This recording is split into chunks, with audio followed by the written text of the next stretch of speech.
In today's discussion, we're diving into a topic that's important and often leads to interesting conversations, sometimes a few debates: price renewal strategies. And we know pricing is a delicate subject. You're a cleaning company, you have a pricing structure, you have clients you have to deal with, you're navigating that conversation. And as one year goes into the next, talking about price changes could come up. But whether you're managing long-term client relationships or seeking to maintain your competitive edge, today's episode will provide you with the tips to better your chances of success in negotiating price renewals while maintaining strong customer loyalty. And to do this, I'm pleased to welcome a frequent guest, Jeff Carmon. He's a director of business development with Frantz Building Services and a consultant with Elite Business Coaching. Jeff, always a pleasure. Always a pleasure to see you as well, Jeff. Look forward to the conversation.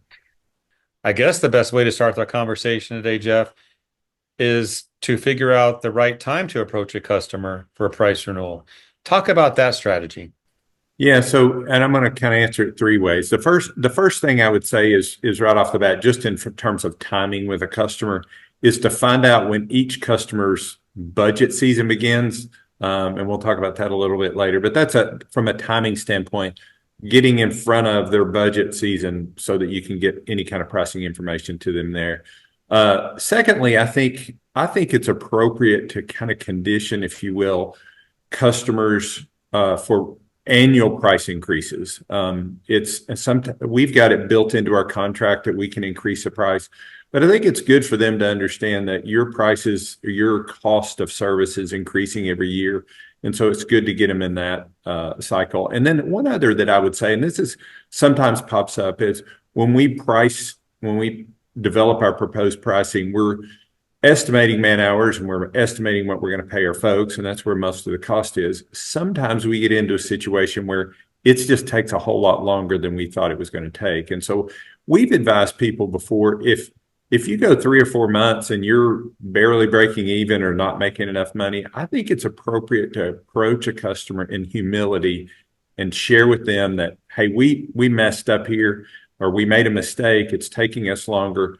I think that's another opportunity to talk about a price increase. I like that you have it in your contracts that it's an automatic thing. I mean, every prices go up, Jeff, everywhere. Every year, every service, it seems. Why not for the cleaning industry as well? That's right. That's right. And our largest cost input is people, and people. Right. They cost Inflation more. goes up. Yeah, it costs more money to buy eggs, and so they need more money. I think an automatic pricing or a wage increase for many is like 2 to 3% a year annually. Right. I mean, someone's going to have to pay for that. It's just we all have to chip in. That's right. But I have to think the pushback's going to happen no matter what at times. How do you frame that conversation with a long-term customer when you're going to propose a price increase, especially when they think they're already paying a premium?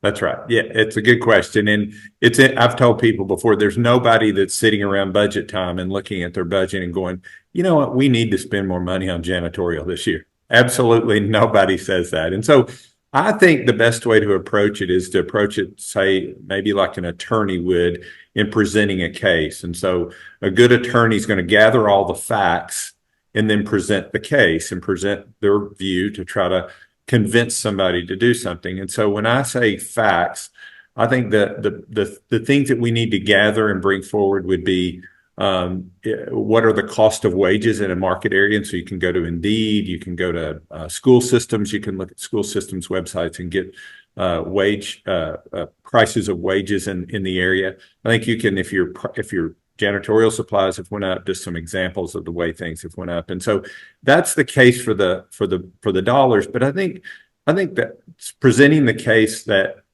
we have provided really good service and have some metrics associated with that. And so a metric might be a customer satisfaction score or a net promoter score, or maybe you can count the number of issues that a customer sent your way and how you solve those. So just some different ways to give some objective measures that your services has been good throughout the period.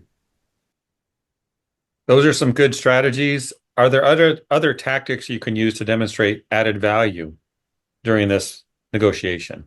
Yeah, so I think let's talk about value real quick in terms of what we do. And a lot of times we'll go, and I think we may have talked about this before. People think the value of what we do is cleaning is doing cleaning work, and really the value is reduced anxiety, it's decreased hassles or decreased interruptions, so that leads to more productivity for the person who's buying our services. And then there's this reputational assurance and that idea that the person who selected us kind of puts their, I guess, their reputation on the line when they bring us in there. And so I think to talk about those things, but if we talk about reducing anxiety or reducing distractions for the buyer, we have to be able to quantify how many issues did we have. And so building out a system so that we can track those things is really important. And I don't think that's prevalent in our industry. And I think there's a lot that can be done in that regard. So we're testing QR codes that we post in buildings so that rather than a person that's in a building take the complaint to the contact, they can send the directly to us and we can track that. Yeah, that adds value for sure. That's a good idea. Okay, let's talk about mistakes we might make. A business owner or whoever's doing the negotiating for the cleaning company during those negotiations, what are some common ones you have noticed, and how can we avoid those? I think the most common, and we've just kind of talked about it, is to focus on the cost elements more. And I think it's appropriate to talk about those, but is to miss talking about the value that you bring to the table. And a lot of times we talk about, again, we talk about these cost elements, but we don't go back to the value, the true value that we're providing. And so talking about, hey, I hope our service has created an environment so that your team members are pleased and you're getting compliments rather than complaints. I think that's probably one of the things that probably a lot of people miss. I think knowing your numbers is something else somebody misses. And so if you're going to someone and saying, hey, we're going to give our team members 2.5%, 3% increases, and we want to come to you and ask you to participate in that, I think it's appropriate to say, hey, and here's some, so that you'll know that we're paying our people in the market. Having that information is really helpful. I think work hours, to say, hey, we estimated it's going to take between 20 and 30 hours to clean your facility every night. And here's a sampling of the time we spent. So we're right in there. So I think knowing the numbers. And then the last thing is a mistake is asking for a price increase after a customer's budget is completed. I can't stress that enough. You got to get in front of their budget. Yeah, I mean, that time has passed. You got to get in there early. Yeah. That's right. That's right. Good So point, that means Jeff. you got to know when it is. You have to ask your customer when that period is. That makes sense. Sure. Yeah. Yeah. Okay, let's talk about when negotiations become tough or contentious, and a client you're talking to is like, I might go somewhere else, hire another company. Mhm. How do you maintain that smile, that positive attitude, or deal with that? Yeah. Yeah. Good question. And I think that this probably goes without saying, but this is probably the time to buckle down and provide the best service that you can. This is not a time to say, hey, these guys might be kicking us out. Well, this is the time to buckle down and do really good work. I think the second thing is to realize as a person, it's not personal. These are business decisions. And then I think in humility, just thank the customer for the opportunity to continue these discussions so that we can come to a mutually beneficial end. And so I think that's I go back to it, just keep providing really good service to prove to them during this period the value that you bring.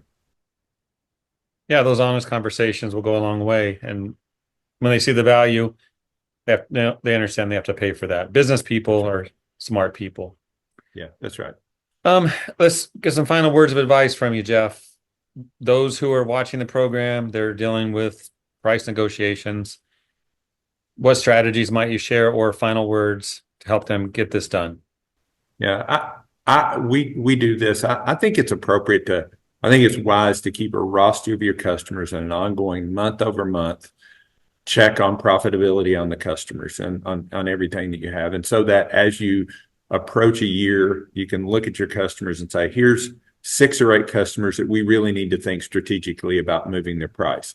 Some prices are going to move up a little. There's some that may need to jump quite a bit, and you need to think through strategically how you're going to come to somebody with maybe a 10 or 15% price increase if that's the case. I think the other thing is to start thinking about how you can gather metrics so that you can prove your value. And so things like what I just talked about, QR codes or something that measures that you can bring that value forward in the conversation when you start talking about pricing.